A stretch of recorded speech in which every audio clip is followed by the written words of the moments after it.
Hello there, welcome to Planet America. Coming to you from the Situation Room, I'm John Barron. And I'm Licciardello, and we've got a situation. This is why people no longer believe, the news, because it's fake news. Why does he sit down with people like Terry Moran of ABC? The legacy media would never ask such a question. They're so out of touch with where the American people are on this issue. We're going to fact check a whole bunch of claims about Trump's first 100 days and talk to the author of a new book about the 2024 campaign with new details about Joe Biden's decline and decision to step aside. And we're going to look at the way the media is bending the knee to the new president, from the boardroom to the White House press room. But first...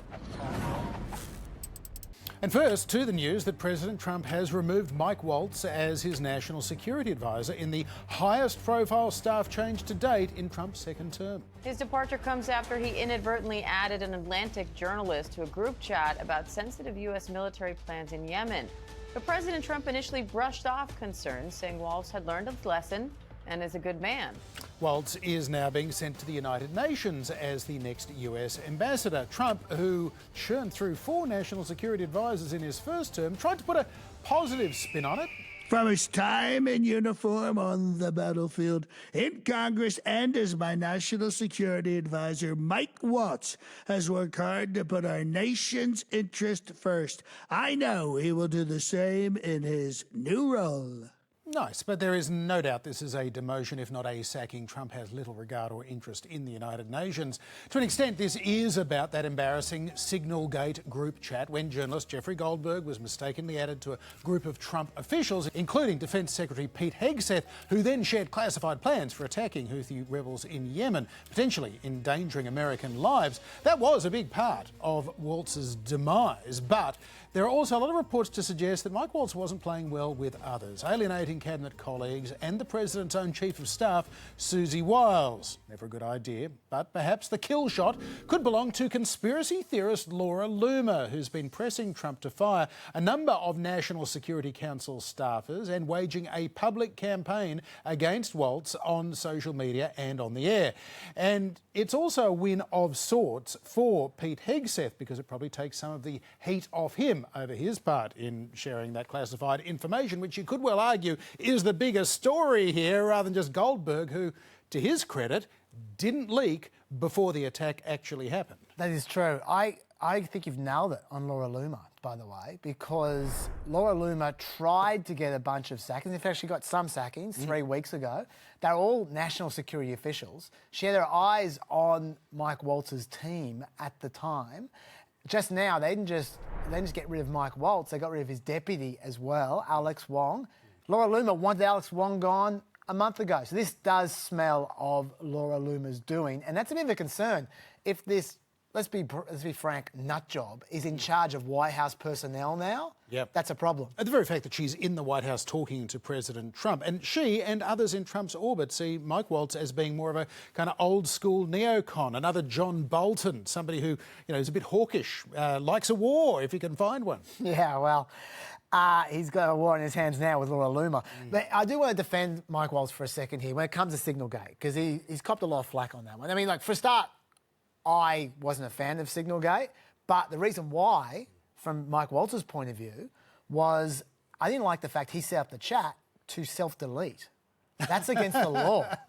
Those records are meant to be saved. If you're going to have unsecure conversations about defence secrets, you should at least preserve them for posterity. Well, that's what you're meant to do. But he was dodgy. Now, that's not Trump's problem. No. Trump didn't care about that. In fact, Trump, I don't think, even cared about the security leak. Yeah. Trump cared about one thing. How did Jeffrey Goldberg end up in that chat? He doesn't care about the leak, but Jeffrey Goldberg is an enemy of the administration, so how did his phone number end up in Mike Waltz's contacts? That is what Trump wanted to know, and Waltz gave one of the all-time unconvincing explanations for this on Fox News. So your staffer did not put his contact information. No, but how did it end up in your phone? Well, that's what we're trying to figure out. Okay, but that's a pretty big problem. That is what we've got the best technical minds, right? That's disturbing. And that's where, I mean, I'm sure everybody out there has had a contact where it was said one person and then a different phone number. But you've never talked to him before, so how's the number on your phone? I mean, I'm not an expert in any of this, but it's just curious. How's the number on your phone? Well, if you have somebody else's contact and then then somehow it gets sucked in. Someone sent you that it gets contact. sucked in. I'm not sucked in. That's never happened to me by contact. It's sucked in Mike Waltz now. Look, that didn't look good. And it looked worse for Waltz when Jeff Goldberg then himself weighed in with this response. This isn't the Matrix. Phone numbers don't just get sucked into other phones. I don't know what he's talking about there. My phone number was in his phone because my phone number is in his phone. He's telling everyone that he never met me or has spoken to me. That's simply not true. Now, if I'm Trump and I see that response, I am getting extremely suspicious.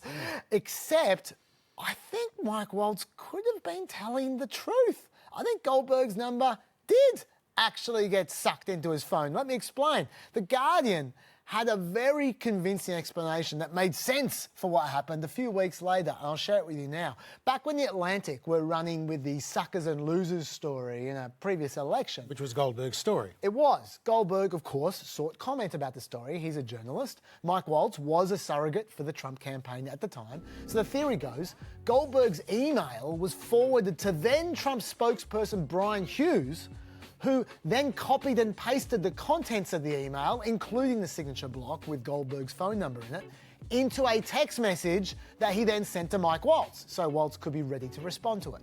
Then, the story goes, the phone number was accidentally saved on Mike Waltz's phone during a contact suggestion update for Brian Hughes's contact. And then when Mike Waltz tried to add Brian Hughes to the Signal group chat, he, without knowing it, added Jeffrey Goldberg's phone number accidentally when trying to add Brian Hughes. That actually checks out and makes perfect sense. It seems like two things can be true at once in that, according to Jeffrey Goldberg, he has had a number of telephone conversations with Mike Waltz. Mike Waltz had his phone number. Even though Waltz is denying it, maybe it was on a different phone, maybe it was a staff member's phone. But Goldberg and Waltz have been talking over the years. It seems no doubt about that. Well, if they've definitely been talking, then he's in trouble regardless. Yeah. And maybe Trump found that out. Either way, Trump apparently was deeply suspicious of Waltz. That was the rumours at the time, but he didn't want to give the media a scalp. Yeah. So he held on for 6 weeks. That's what it seems has happened. I mean, since then, look what's happened. His relationship has completely changed. The Signal Gate. He's been in the witness protection program ever since. Steve Witkoff is effectively the national security consultant at the moment. He's the one he's the point guy in Ukraine, in Israel, wherever. He's the one in charge of it. He's the public face. Yep. He may well end up being the replacement for Mike Waltz or Steve Miller, who, by the way, on Signalgate, remember, was the guy who spoke for Trump on security, which was interesting. It wasn't Mike Waltz who did that, it was Steve Miller. Either way, the fact is Mike Waltz has lost his job probably 6 weeks ago, maybe 2 months ago. Yeah. And since then, he's been dead man walking. Yeah, he really should have gone. Yeah, and he wasn't a good fit, clearly. He wasn't a part of the cool kids in the playground of the Trump administration. Pete Hegseth is apparently the cool kid that everyone loves, even if he keeps making mistakes as well. Marco Rubio is acting in the job now. Seb Gorka, Rick Grinnell, both friends of the show, possibly in line to be the next National Security Advisor. So we'll see what happens next. This week has seen a lot of debate about Trump's first 100 days back in the Oval Office, which, as we discussed on Wednesday night's program, has become an important but arbitrary marker of any president's early achievements ever since the days of FDR. But in a wide-ranging interview this week with America's ABC News, Trump said that he regards the massive drop in illegal border crossings in his first 100 days as his most significant achievement. They were allowing people to come in from prisons, as you know, and you've heard me say it, but you've heard a lot of people say it. Prisons, mental institutions, gang members, murderers. We had many murders, 11,888, they think. Some murdered more than one person. So you had murderers coming in, you had everybody coming in, and not just South America, from all over the world. They were emptying their prisons into our country. We'll talk about what he has achieved on the border in a moment, but there are so many falsehoods in that 25 seconds, it's hard to know where to start. For example, PolitiFact has reported there was, quote, no evidence that people were being sent to America from prisons or mental institutions, describing it as, quote, ridiculous and laughable. Fact checkers have also found similar Trump claims about thousands of illegal immigrant murderers being on the loose in America during the Biden administration as outrageously false. Yeah, I just want to jump into that one because the asylums is just made up, right? But the murderers thing, there's something behind that. I want to explain why that stat is false. It dates back to June last year when ICE released figures from their so-called non-detained docket, suggesting that there were 425,000 non-citizens with criminal convictions just running around, including 13,099 murderers. Trump made up the 11,000 number. Trump had a field day with those stats, and seemingly he still is, but we need to be clear what the non-detained docket actually means. It describes those who ICE is not currently in charge of detaining. But you know who could be detaining them, John? The police could be detaining them. We're talking about murderers. So those figures include people in jail and people who have fully served their sentences. And those figures also don't care when those people came to America. They are total figures. So the data actually goes back decades. It includes people who entered the country more than 40 years ago. They might have committed their crime in a different country. In fact, there were more criminals added to the non-detained docket under Trump's first term than there were under Biden. So those figures that he just quoted are extremely misleading. Yes, but that doesn't stop him. He's been saying it for a while. That being said, though, there has been a big drop in the number of illegal aliens being intercepted on the southern border or just getting away. Basically, hardly anybody is getting into America now. Yeah, look, that's real. Trump is not lying when he says that. I've got Tom Homan here, the border czar, giving you some numbers. Everything I'm about to play is real. Under the Biden administration, we averaged over 11,000 many days, over 12,000, even some days 15,000 illegal entrants in the United States. 15,000. You know what the number was last 24 hours? 178. 15,000 to 178. Unprecedented success. On an average day in the Biden administration, known gotaways. People we knew crossed the border because they're on video, drone traffic, or sensor traffic. Crossed the border, weren't apprehended, weren't fingerprinted, weren't vetted. Average day under Joe Biden, more than 1,800 gotaways.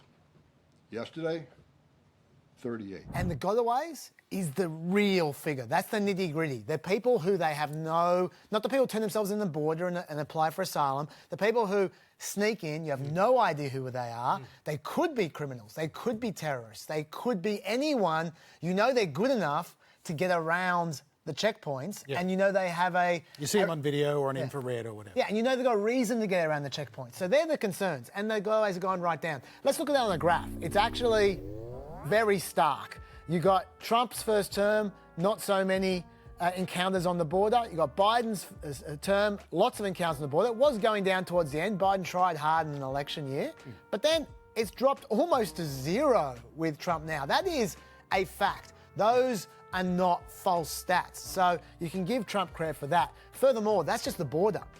If we look at the inside of America, it's actually even more stark because while Biden was bouncing people at the border, they wasn't doing so much arresting of people inside America who already got in.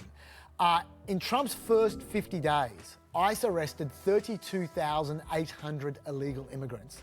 In the entirety of 2024, ICE arrested 33,200 illegal immigrants. So Trump basically matched Biden's entire annual effort in just the first 50 days. Most of those people either had criminal records or were accused of being criminals as well. So they weren't just arresting people willy-nilly, just anyone. They were often criminals. Having said that, obviously when you're cracking down like that, you arrest people you shouldn't arrest as well.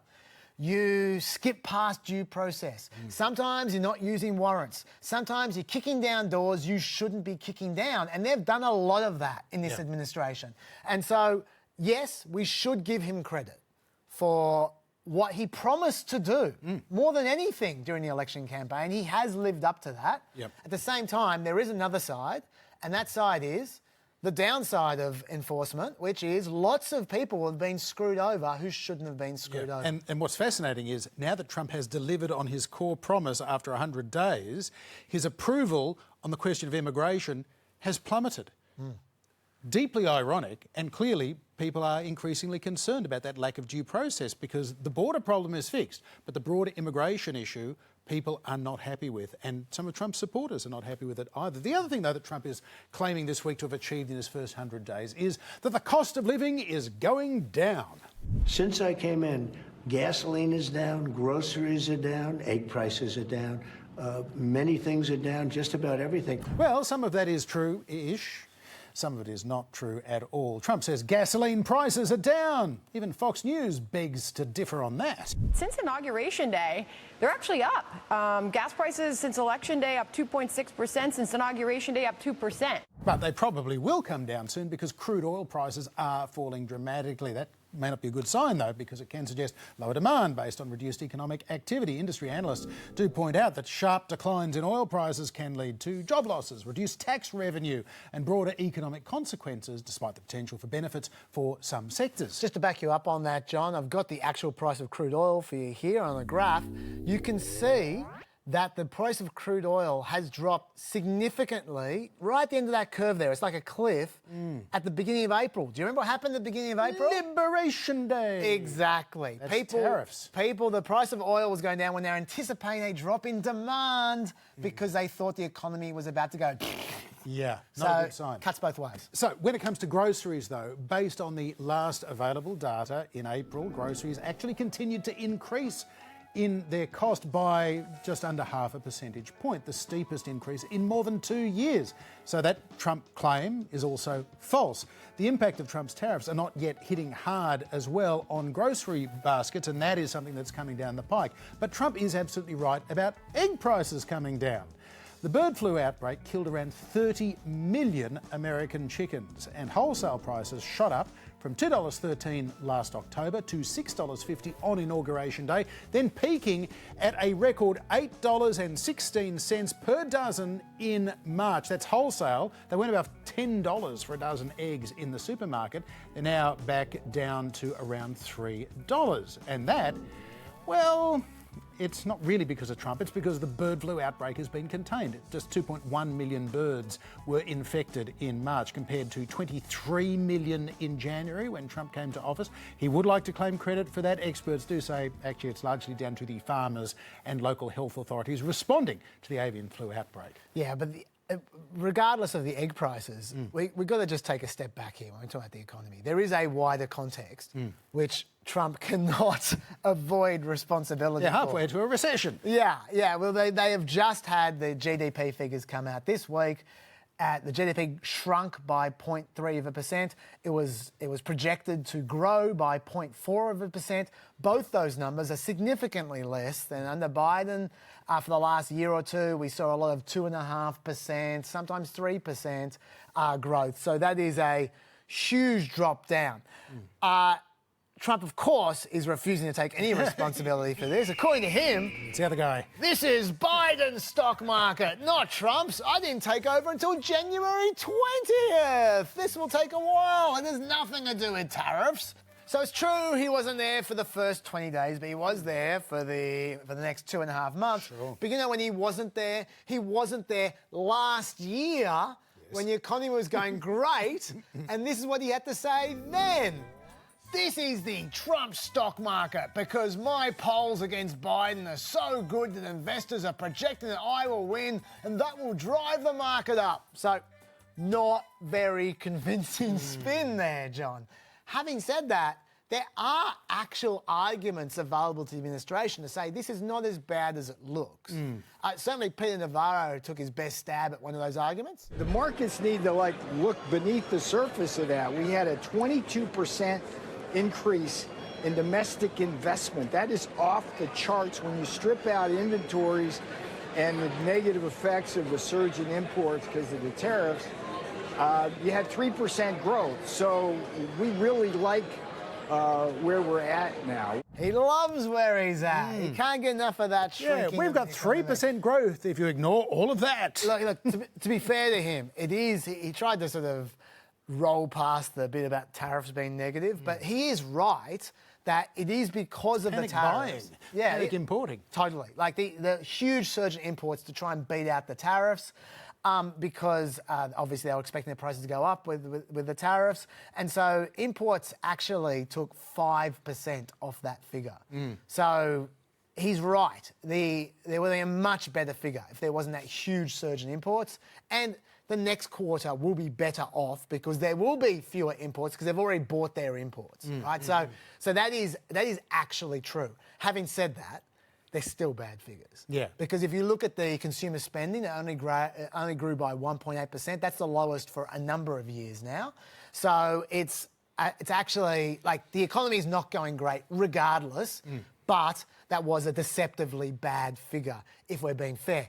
But I'm not even going to go wider context than that, because while that figure wasn't great, that was before Liberation Day. Liberation Day started directly after those figures. And, you know, even now, it's not as bad as it's going to get because ships take a long time to get from China to America. They take 30 days to get to the West Coast. They take 45 days to get to Houston. They take 60 days to get to the East Coast, which means they still haven't had the first effects of the April 9 Liberation Day. Yeah. When the tariffs went crazy against China, those ships are going to stop. Yeah. Which means there's going to be shortages from anything from China. Certainly all the reports suggest the factories in China have basically stopped, so they're not filling new ships. Totally, and everyone's expecting the ships to just stop coming as of next week. Now, first on the West Coast, then 2 weeks after the Houston, 2 weeks after the East Coast. A week after the ships stop, the trucks stop. A week after the trucks stop, the shelves start to have shortages, start to get empty. A week after that, you start getting layoffs in warehouses and in the retail sector. So what we're talking about really is you'll start seeing the full effects from basically late May through to July. And that's when they're... I wouldn't mind putting a lazy $20 on the fact that in June, Peter Navarro loses his job, Trump declares victory in the trade war, and the tariffs go away. And one important point, if Trump changes his mind tomorrow, it's going to take a month and a half for that to change because of the time it takes the ships to arrive. So that is baked in. The next quarter is going to be ugly. All right, we will see. But for me, perhaps the most memorable part of that interview with ABC America's senior national correspondent Terry Moran was over the deportation of illegal alien Kilmar Abrego Garcia. As we discussed several times, it was due to an administrative error, despite the fact that an earlier court order had said he should remain in America. Now, Trump maintains himself that there is proof that Abrego Garcia is a member of a criminal gang known as MS-13, but publicly, the only evidence he has produced is this picture. This is the one that he posted on social media a couple of weeks ago when Trump claimed that they said he is not a member of MS-13 even though he's got MS-13 tattooed onto his knuckles. But as we pointed out at the time, if you look at that picture, the MS-1 and 3 have clearly been photoshopped on. Not even meant to deceive, it's just an interpretation of the symbols that are lower down on Garcia's fingers. Now, those symbols may or may not represent MS-13. He may or may not be a gang member. We do not know. We have not seen evidence. But in that social media post from Trump, he seemed to think that those letters and numbers were actually physically on Garcia's fingers. Terry Moran tried to explain, quite politely, that they are graphics that have been added by somebody else later. Take a look at the exchange. He said he wasn't a member of a gang, and then they looked, and on his knuckles he had MS-13. There's a dispute. Well, wait a minute. He had MS-13 on his knuckles tattooed. Oh, he had some tattoos that are interpreted that way. But let's move on. Wait a minute. Hey, Terry. He did not have the letter MS-13. It says MS-13. That was Photoshop. So let me That was Photoshop, Terry. You can't do that. Hey, they're giving you the big break of a lifetime. You know, you're doing the interview. I picked you because, frankly, I never heard of you, but that's okay. I picked you, Terry, but you're not being very nice. He had MS-13 tattooed. We'll agree to disagree. I want to move on to something else. Terry, do you want me to show you the picture? I saw the picture. And you think it was Photoshop? Well, here we go. Don't Photoshop it. Go look at his hand. He had MS-13. He did have tattoos that can be interpreted that way. I'm not an expert on them. I want to turn to Ukraine, sir. I want to get to Ukraine. No. He had MS as clear as you can be, not interpreted. This is why people no longer believe the news, because when it's he was fake photographed news. in El Salvador, they aren't there. But let's just go on. They aren't there when he's in El Salvador. They weren't there, but they're there now, right? No, but they're in now. your picture. Terry. Ukraine, sir. He's got MS-13 on his knuckles. All right. Okay? Well, we'll take a look at that. You do such a disservice. We'll take a look at that, Why don't sir. you just say, yes, he does, and, go on to something else? It's contested. Wow. It's not even seriously contested. Other pictures of Garcia make it very clear there is no MS-13 on his knuckles. But that exchange, I reckon, Chaz, it gives us a fascinating insight into the way Trump generates and defends his alternate reality, the way that he attacks anybody who then opposes his version of events, and also the way that the media struggles to counter his falsehoods with demonstrable facts. It's just shouting into the void. I agree. That is incredible footage and valuable footage because in the past, there are times when you see a clip of Trump and you say, well, is he for real? He's not for real. His critics will go, oh, look, what a moron or whatever. You took him literally. Yeah, but then you go, hang on, he's trolling you. He's joking. He's playing to his base. This is a political gambit. This clip here is not a political gambit. Yeah. That's not trolling. No. He's angry. Yeah. He feels wronged. Yeah. He can't believe that Terry can't see what is obvious to him. He is just wrong. And it's really revealing. This is the first time I think there's just 100%, no doubt whatsoever, that Trump is actually that confused. And it didn't just end there. 5 minutes later, he was going on with it. Vladimir Putin wants peace. I think he does, yes. I think he does. I think even with the raining missiles I think he really, his dream was to take over the whole country. I think because of me, he's not going to do that. Do you trust him? Do you trust him? I don't trust you. I don't trust a lot of people. I don't trust you. Look at you. You come in all shooting for bear. You're so happy to do the interview. I am and happy. Then you start hitting me with fake questions. You start telling me that a guy whose hand is covered with a tattoo doesn't have the tattoo. You know. I mean, you're being dishonest. No, I'm not. That was 5 minutes later. He was stewing the whole time. He was so angry. And on Abrego Garcia generally, Trump hasn't presented any evidence, like you said. It's not like there isn't any evidence out there that he could be involved in the gang. Very well be. Yeah, like we just don't know. I mean, like, you know, like there's that human trafficking thing from 2022 when he was pulled over in a car going from Texas to Maryland, and there were eight guys in there, and they were all going to a construction job supposedly. This was his boss's car. He said. The guy who owned the car was a convicted human trafficker, and the car had been suspected. Just because his boss is a human trafficker doesn't make him a human trafficker. Like, it's not like there's no evidence. But what I'm saying is, we don't know for a start. The court is where you argue about that. Right. Even if he is just hands down, obviously an MS-13. There's a process you're meant to go through. He's constitutionally required to get due process. He's meant to have a hearing, not be packed off to El Salvador. It's not even a hard process. It would have taken a day, if that, probably half a day, to just dot your I's, cross your T's, and then get rid of him. But they refuse to follow due process. And the interesting thing about this is, it didn't start that way. The Atlantic found that US officials initially sought to resolve Abrego Garcia's case quietly and ensure his safety through the conventional diplomatic channels they've used in other cases involving a mistaken deportation. Because this has happened before. In fact, it happened in Trump's first term. They brought the guy back. They went through the proper process. But this time around, the political people got their hands on it and they said, no. We're doing this our way. And they decided to play hardball. They obviously thought it was a winning issue. And they've run hard on it to just... spurn due process, and the results are clear to see in the polls that came out this week. They are getting nailed for it. So I guess what comes around goes around. Seems that way. It is now 6 months since the 2024 US presidential election, and the first deeply reported inside accounts of the campaign are starting to appear in bookshops. Fight by Jonathan Allen of NBC and Amy Parnes from The Hill goes into previously unreported details about Joe Biden's decline, culminating in his dramatic decision to end his re-election campaign and endorse his Vice President Kamala Harris. It also examines the deep concerns about Harris as their nominee among several senior Democrats, including previous mentors like Barack Obama. And the book sheds light as well on the inner workings of the ultimately victorious Trump campaign, who managed one of the greatest comebacks in American political history. I spoke with Jonathan Allen a little earlier. Jonathan Allen, welcome to Planet America's Situation Room. Well, John, thank you very much for having me. We really appreciate the opportunity to talk with folks in Australia.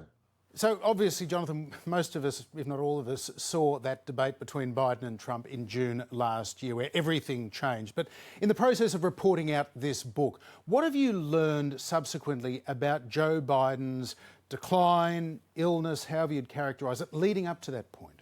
It's a great question, John. I think the best way to put it is that Joe Biden was in decline for a number of years. That decline is not linear. There are good days, there are bad days, good hours, there are bad hours. We were able to talk to people who told us anecdotal stories about some of the things that they had witnessed with President Biden. For example, there were accommodations his staff had to make for him, including putting fluorescent tape on the ground to lead him places, so that he could find where he was going when he was at fundraisers. He had difficulty recognizing one of his former political rivals, Eric Swalwell, at a congressional picnic. There were times where he froze, while speaking, just kind of froze, and people wondered if he might make it through his presidency alive. And so some of that's physical, some of it is mental, but any number of stories in this book about what people saw at the time and didn't say anything about at the time. I suppose, Jonathan, defenders of President Biden will continue to say that on his worst day, he was still better than Donald Trump is on his best day. Is that the rationale that was being used in the White House to justify what is now increasingly looking like a cover-up? So partisans will always believe that their candidate or their person is better on their worst day than the other side's person is on their best day, right? I mean, this is a very partisan sort of view of the world. I mean, if you're talking about their dexterity, their mental dexterity, their acuity, I don't think there's any question that Joe Biden is in a worse place than Donald Trump on a daily basis. If you're somebody who believes that Donald Trump is immoral, if you believe he's doing things that are bad for the United States, then you might prefer to have a weakened Joe Biden to a strong Donald Trump. But that doesn't mean that Biden had greater acuity than Trump. Jonathan, just as many Democrats certainly viewed Joe Biden, even in decline, as being a much better option than Donald Trump coming back as president, did they also see a diminished Joe Biden as a better electoral option than Vice President Kamala Harris? We write a lot about this in the book, in various aspects of it. Joe Biden's belief was that Joe Biden was the only one that could ever beat Donald Trump. And as part of convincing other people that that was true, his aides, the people around him, did everything they could to make sure that Kamala Harris seemed unequipped to take over for him. And I think that started years before the 2024 election. You could always get some anonymous quote from inside the White House about how Kamala Harris wasn't doing this right or wasn't doing that right. And then when Biden has that debacle of a debate against Donald Trump in late June, his team really goes into overdrive trying to convince donors and elite Democrats that Kamala Harris would be a disaster. So in order to try to save Biden, they try to sink Kamala Harris. It was not just the people close to Joe Biden who had that feeling. Nancy Pelosi, the former Speaker of the House, did not want Kamala Harris to be the Democratic nominee. Barack Obama, the former president of the United States, did not want Harris to be the nominee. Both of them had very little faith in her ability to execute. I think having talked to people through the campaign and after the campaign within the Democratic Party and even outside it, I think the bottom line on Harris was that she didn't win the election. She made mistakes in the election, but that basically she performed a lot better than many of the Democrats thought she would. Obviously, Jonathan, the nature of writing a book such as this is that 6 months after the event, you can often get a much more honest account from insiders as to what they were really thinking and feeling. What is your sense now heading into Election Day last November? Did both sides think that they were going to win it? Did they think it was a coin flip? How were they feeling? We write about this a lot in the book, and we sort of go into detail about what the candidates were thinking and why they were thinking what they were thinking. Trump was, cautiously confident, I think. I think he believed he was going to win, and yet he'd had the experience in 2020 of believing he was going to win and then losing. So I think there's always something in the back of his mind, just a little bit of a concern that even though he felt like things were going well, that they might not be. And, conversely, Kamala Harris was told by the people around her that she was in position to win. One of her top aides went out on television, I think the day before the election, and said, She was positioned to win all 7 of the swing states. And so when she finds out she's lost, she is, beside herself. She's confused. She doesn't understand. She doesn't think it computes with what her staff has told her, what she's seen on the campaign trail. She's sort of in a haze of trying to figure out what it was that went wrong for her. And, ultimately, the Democratic Party machinery and the very sort of elite levels at the White House and on the Democratic campaign, were basically not being straight with everyone. Both their voters and even their candidate, who thought she was going to win, even though the last projection inside the campaign, as we report for the first time in this book, had her losing. And I think one of the more poignant sort of human moments in the book is as we take you into the vice president's residence in Washington, D.C., as she's finding out that she has lost and how she's trying to struggle with this idea of why that happened. Finally, Jonathan Allen, some things in life can appear inevitable in retrospect. What is your sense of the 2024 election? Do you now view Trump's return as this unstoppable force? He was always going to win that election. Or could it have played out differently? I think that there was an opportunity for Kamala Harris or for another Democrat potentially, but she was the one that was in that seat. I think she had an opportunity to win the race. It was a change election. Most elections are change elections, but if you looked at the polling, going back well more than a year, it was clear that the American public thought the country was on the wrong track. The vast majority of Americans, across party lines, saw the country on the wrong track. And then she comes in for Joe Biden, and she doesn't articulate a case for change. She doesn't say what her vision is for change, and she is unable repeatedly, and we write about this in the book, unable and unwilling to tell people how she would be different than Biden, who is unpopular. Biden was running behind Trump when he got out. He was running behind Trump during the debate, where he had that debacle. So Biden is unpopular, and Harris comes in and she doesn't say she's going to do anything different from him. And I think that was probably the biggest weakness of her campaign, and one that could have been even more exploited potentially by a different candidate than Trump. Jonathan Allen, thanks so much for being with us on Planet America's Situation Room. Thank you, John. Meanwhile, the Trump White House has opened its doors and handed press room passes to a number of new media outlets, as well as political influencers, podcast hosts, bloggers, most of them very pro-Trump, including, and this is not a joke, his own former press secretary, Sean Spicy Spicer, who was back this week to ask questions of Trump's latest press secretary, Caroline Leavitt. Mr. Spicer, it's good to see you here.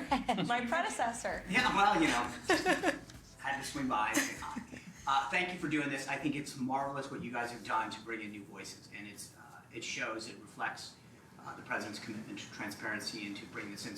Transparency, no hint of irony, of course, and that transparency didn't extend to the world's largest news agency, the Associated Press, who were banned from the Trump White House for refusing to call the Gulf of Mexico the Gulf of America in line with the Trump executive order, although a judge did rule that their credentials did have to be reinstated last month. Although the judge did say you can't discriminate against AP. You need to do the same thing to them that you do to other news agencies. So as a result, the White House decided to eliminate press pool access for the entire wire services. No more discrimination. That meant no traditional level access for the AP, Reuters and Bloomberg News, and it also meant appreciably worse coverage because they are the least partisan segments of the press, so we all lose. Problem solved. Meanwhile, again without a hint of irony and certainly no shame at all, Sean Spicer wanted to know why Trump is giving interviews to people who don't support him. But a lot of conservatives will ask me, why does he sit down with people like Terry Moran of ABC or Jeffrey Goldberg of The Atlantic? What is the rationale behind that, rewarding people who have very vehemently expressed disdain for him personally? Disdain is just simply saying that's photoshopped. I guess this is the kind of question that the Trump White House really wants to encourage. A lot of people in America are questioning if there's any possibility that we could see further investigations for anyone that could have violated our election integrity rights. And more importantly, so is there any possibility for names such as Barack Hussein Obama Hillary Rodham Clinton to ever just possibly get investigated for any of these, questions from the American people, for any of the wrongdoings they might have done. Well, it's refreshing to actually hear a question on election integrity because the legacy media would never ask such a question. They're so out of touch with where the American people are on this issue. How Caroline Leavitt kept a straight face there is a mystery to me, as is why she let that particular person into the White House or ask a question. The questioner is not a journalist, we should point out. His name is Dominic McGee. He's better known as Dom Luca. He is a peddler of QAnon conspiracy theories, including what are described as outlandish claims about high-profile Democrats committing sex crimes. McGee started there asking about election integrity, which is all a part of his online 2020 election denialism, but then he was sort of vaguely talking about other crimes. So that was probably a dog whistle to the silly Comet Pizza pedophile stuff, I suppose. And just to be clear, that was a new media briefing, but those same people turn up to the real briefings these days as well, and they get 10 to 20% of the questions. They're where the AP used to be. Yeah, right. So, and not content with filling the press room now with whack jobs or embarrassing sycophants like Spicer, the White House has even launched its own news website this week, calling itself the White House Wire.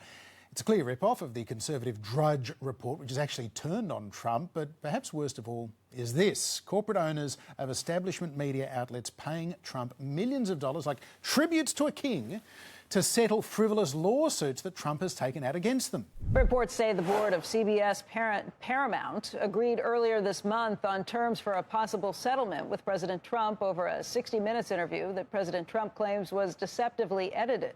Those reports say that mediation in the case is set to begin today. So because of that alleged deceptive editing, Trump is suing Paramount, parent company of CBS and owner of 60 Minutes, for $20 billion. The Paramount board voted to try and settle with Trump. The executive producer of 60 Minutes, Bill Owens, then understandably abruptly announced he would resign, citing encroachment on his journalistic independence. As for Trump, well, he clearly wants to increase the price of what this settlement suit is going to be. The case we have against 60 Minutes, CBS and Paramount is a true winner. It is vital to hold these liars and fraudsters accountable. And this same shakedown has worked before. Last December, ABC News America agreed to pay $15 million towards Donald Trump's presidential library after news anchor George Stephanopoulos claimed that Trump had been found liable for rape, when, in technical fact, Trump was found liable of sexually abusing writer E. Jean Carroll, although the judge in that case, also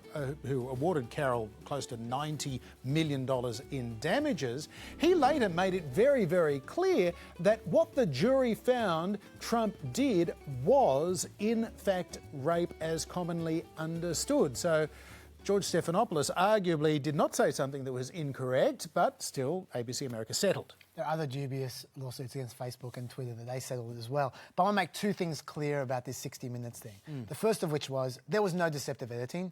Okay, there was a long answer from Kamala Harris. That 60 Minutes split into two. They took one half. Face the Nation, the breakfast show on CBS, took the other half, which is weird that they took different halves. But the fact is, both of those halves were from the answer.